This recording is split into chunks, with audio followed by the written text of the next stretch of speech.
सांगलीत निर्माण झालेल्या पूरसदृश्य परिस्थितीमध्ये पूरग्रस्तांना मदत करण्यासाठी काही दिवसांपूर्वी भारतीय जवानांची एक टीम सांगलीमध्ये दाखल झाली होती। सध्या पावसानं ओढ दिल्यानं आणि कृष्णा नदीच्या पाणी पातळीमध्ये घट होत असल्यानं ही टीम आता आपल्या बटालियनकडे रवाना झाली।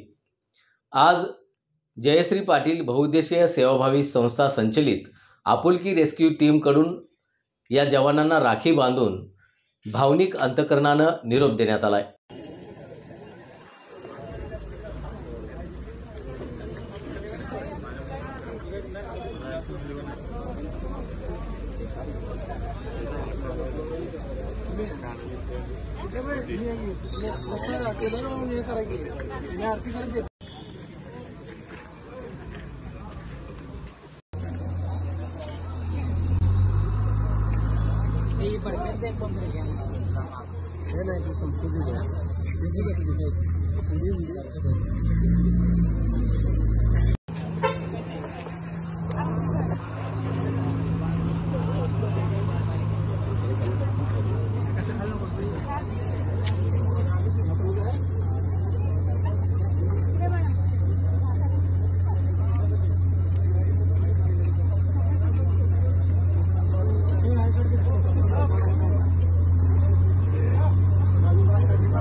करंट टायमिंगपेक्षा तुमचं काम महत्त्वाचं आहे। तुम्ही प्रामाणिकपणे पार पाडता हेच खूप महत्त्वाचं आहे आणि सगळ्यांना खरंच मदतीला शुभेच्छा।